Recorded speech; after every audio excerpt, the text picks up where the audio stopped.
47 000 €. Disparu en 17 minutes. Pendant que j'étais dans l'écurie, à soigner le sabot d'une jument qui avait pris peur. Je m'appelle Camille.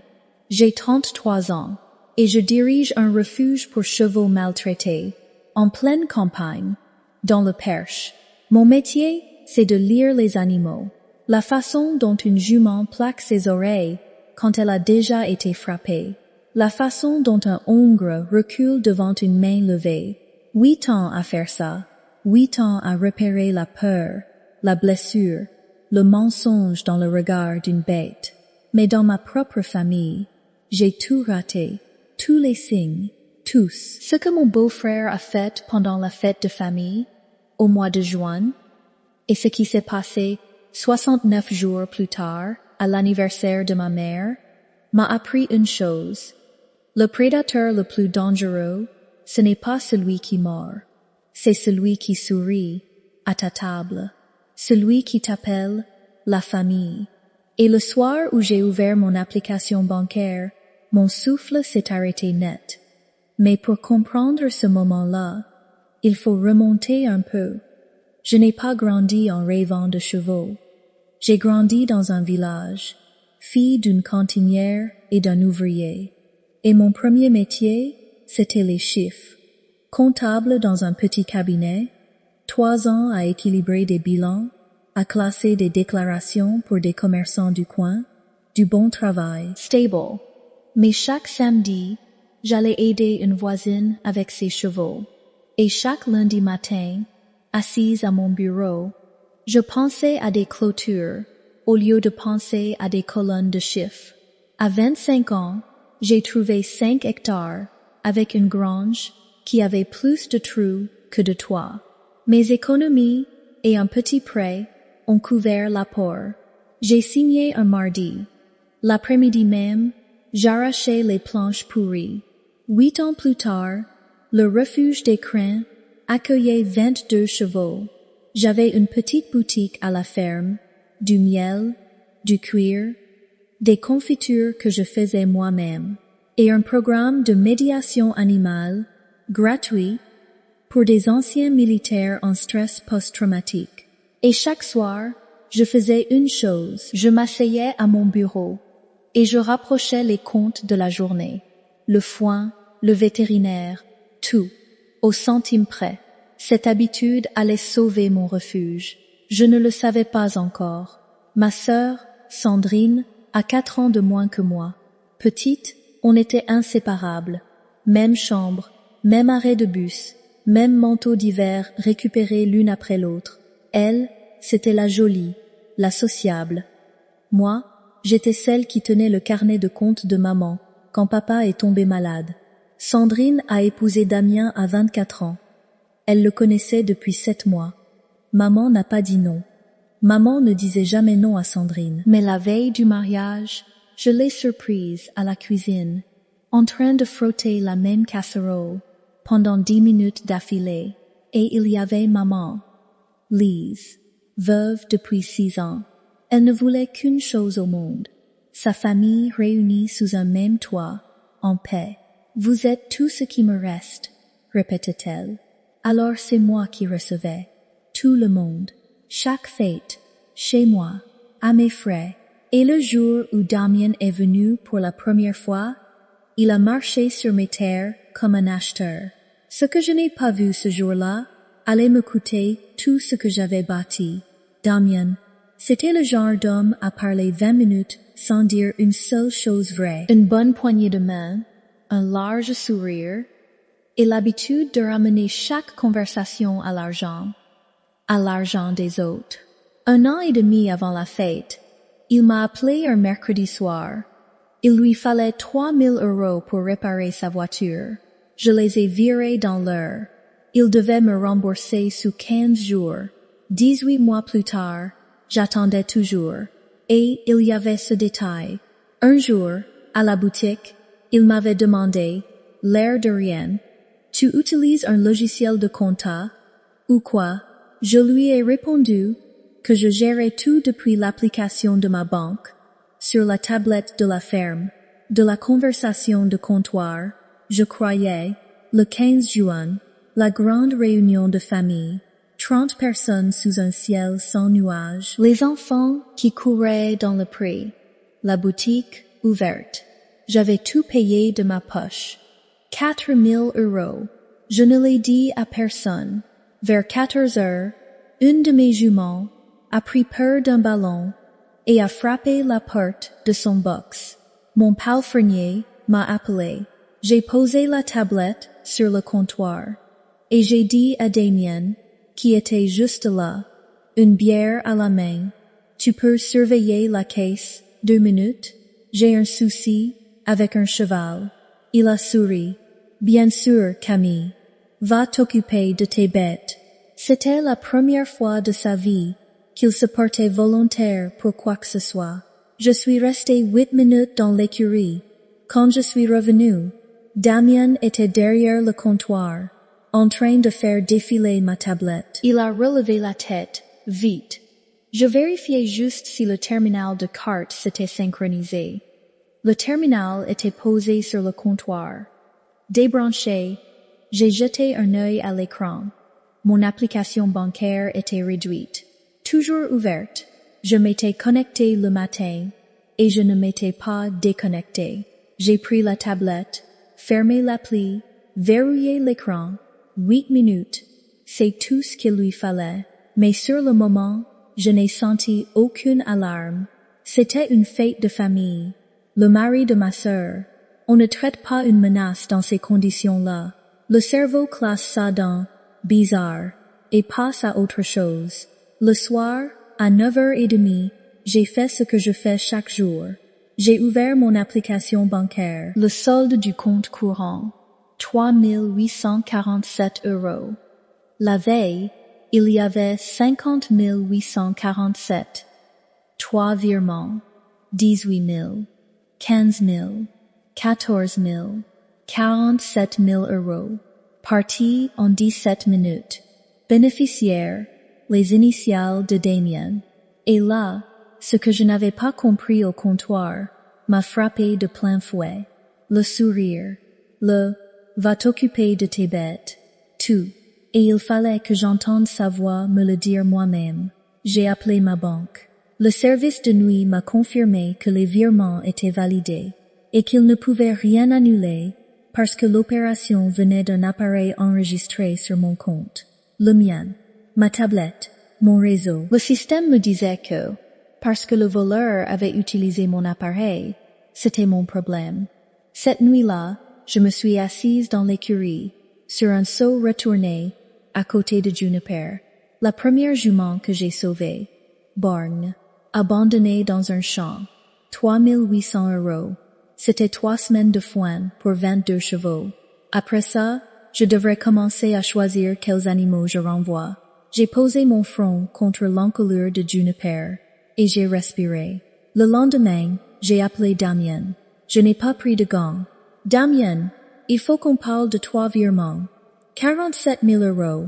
Depuis mon compte professionnel. 4 secondes de silence. Puis ce souffle méprisant. Ah ça. Écoute, Camille. On en avait besoin. Sandrine ne voulait pas demander. Elle savait que tu en ferais toute une histoire. On est en retard sur des factures. On te rembourse. Tu as accédé à mon compte sans mon accord et tu as transféré 47 000 €. Ce n'est pas emprunté, Damien. C'est du vol. Et là, le charme a coulé hors de sa voix, comme l'eau dans le gravier. Du vol. On n'en avait plus besoin que toi. Tu as ton refuge, tes chevaux, ta petite boutique. Nous, on a 2 gosses. Et franchement, tu dois bien ça à ta sœur. Ça fait des années qu'elle te regarde jouer à la princesse fermière pendant qu'on galère. J'ai raccroché. Mes mains tremblaient. Pas de peur, de compréhension. Cet homme ne se sentait pas coupable d'avoir pris. Il se sentait en droit de prendre. Le lundi, maman a appelé. Camille, ma chérie, il traverse une période difficile. La famille ne tient pas les comptes. La famille ne tient pas les comptes. Je l'avais entendu toute ma vie, cette phrase. Le score était toujours le même. Camille donne, tout le monde prend. Et celle qui remarque le schéma, c'est elle, le problème.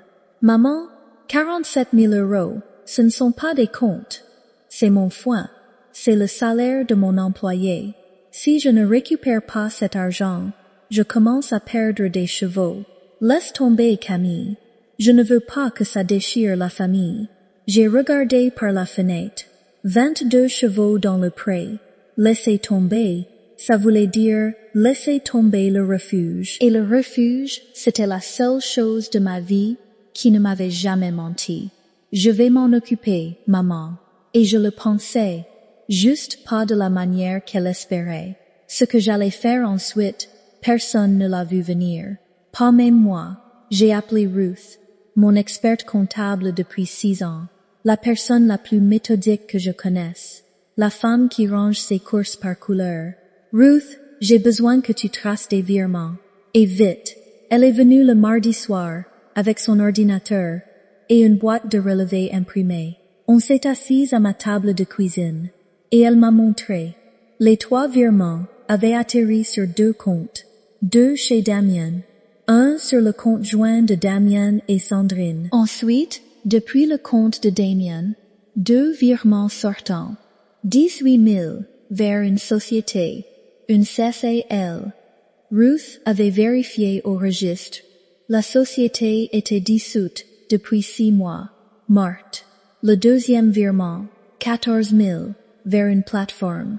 Ruth l'a marqué d'un trait, un site de paris sportifs en ligne. Mon estomac a chuté, mais j'ai gardé le visage immobile. Et les 15 000 du compte joint, retirés en liquide, au distributeur, sur 48 heures, 4 retraits, juste sous le plafond journalier, plus aucune trace, après. Camille, ce n'est pas un emprunt. L'argent a été déplacé, divisé, et en partie sorti en liquide en 2 jours. Ça s'appelle de la dissimulation. Un procureur appellerait ça un détournement par accès non autorisé. J'ai demandé ce qu'il me fallait. Tout ce que je viens de te montrer, plus une déclaration sous serment, plus le journal de connexion de ta banque qui prouve que c'est Nateur qui a lancé les virements. J'étais dans l'écurie. Miguel m'a vu. Alors, on a un alibi et une piste. Documente tout. L'émotion ne tiendra pas. Les chiffres, oui. Le vendredi, je suis allé à la gendarmerie. J'ai déposé plainte. Relevé. Journal de connexion. La synthèse de route. La déclaration écrite de Miguel. Le gendarme a parcouru chaque page, un crayon à la main. Puis, il s'est appuyé en arrière. « Madame, vous avez fait la moitié de mon travail. » Il m'a regardé. « Vous êtes sûre? C'est le mari de votre sœur? Il a pris 47 000 € sur le compte qui nourrit 22 chevaux. Il a tout joué. Si je ne récupère pas, ces animaux perdent leur maison. Alors oui, je suis sûre. » Et puis, un jour, en vidant un cabanon, tout s'est mis en place. Une veste en jean, oubliée sur un clou. Celle de Sandrine, laissée le jour de la fête. J'allais la mettre dans le carton des dons. Mais on vide les poches avant de donner une veste. Dans la poche droite, un papier plié. Une capture d'écran. Mon compte. 50 847 €. Horodaté à 14h08. 6 minutes avant le premier virement. Et en bas, dans l'écriture de ma sœur. Je connais son écriture comme je connais sa voix. 4 mots. Assez. Damien, vas-y.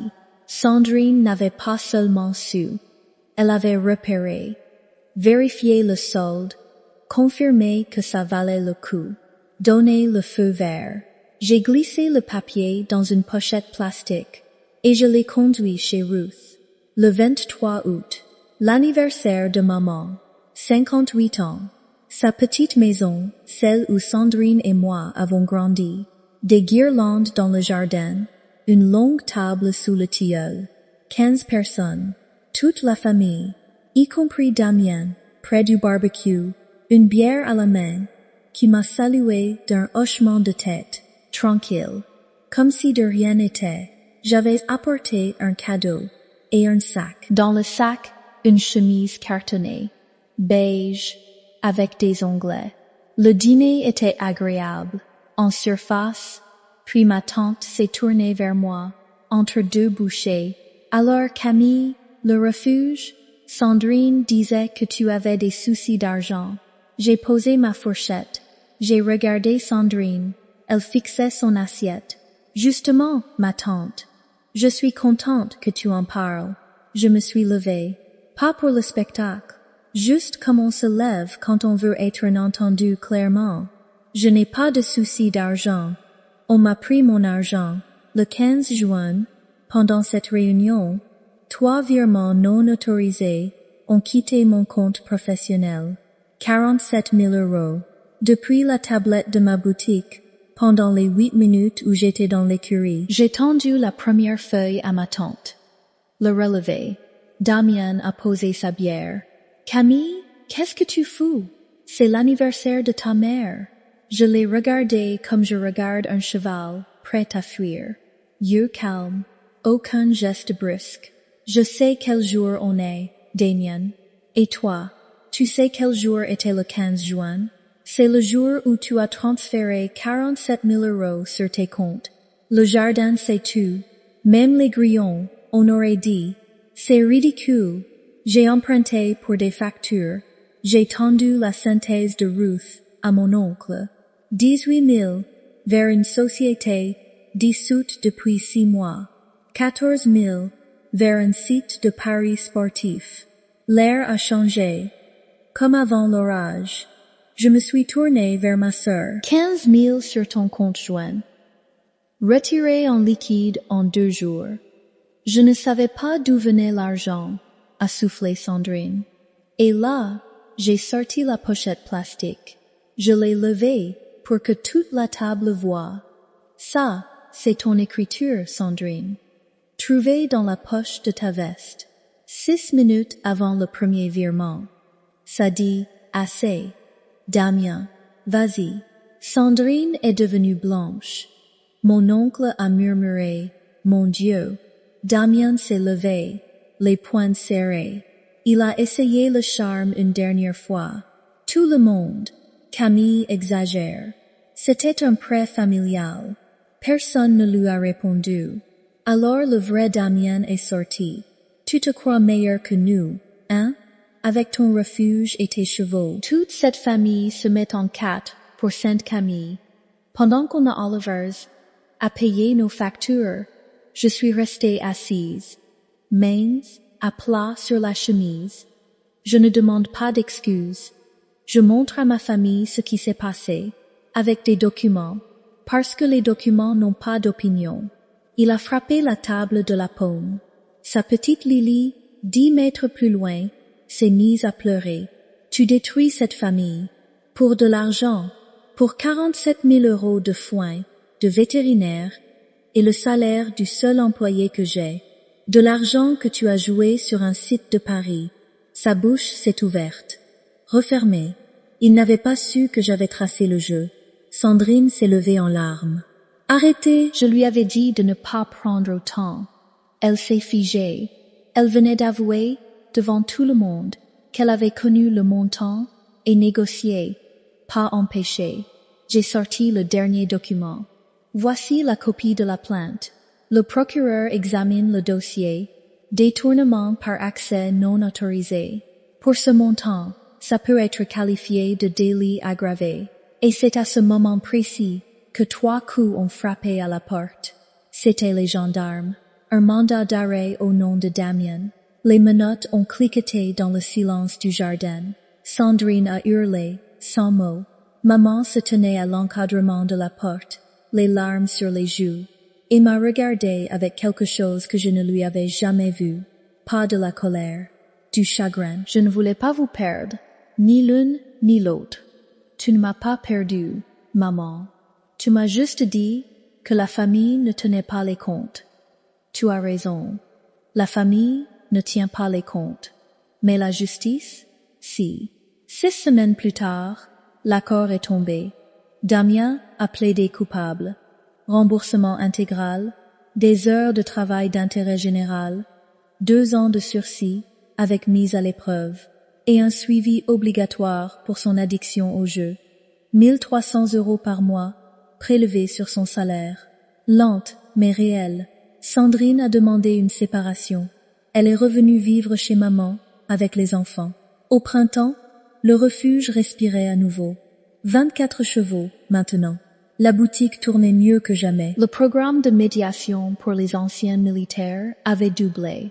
Maman vient un dimanche sur 2. Un jour, sur la terrasse, elle m'a dit, sans détour, « Je suis désolée, Camille. Pour tout, je te pardonne, maman. » Et je le pensais. Pardonner, ce n'est pas oublier. Ce n'est pas revenir en arrière. C'est juste décider que porter la colère coûte plus cher que de la poser. Mais maintenant, il y a une limite. Mon argent, c'est mon argent. Si quelqu'un a besoin d'aide, il demande. On ne prend pas. Elle a hoché la tête. C'est juste. J'ai longtemps cru qu'être la forte de la famille, c'était porter tout le monde. C'est faux. Être forte, c'est savoir reconnaître quand quelqu'un puise dans la charge au lieu d'y ajouter, et avoir le courage, tranquille, de poser le poids. Mon refuge n'a pas survécu parce que j'ai tout donné. Il a survécu parce que j'ai enfin compris ce qui était à moi de protéger. Et toi, as-tu déjà vécu ça? Comprenne ce que tu as bâti. En te traitant d'égoïste parce que tu osais dire stop? Raconte-moi en commentaire. Je lis tout.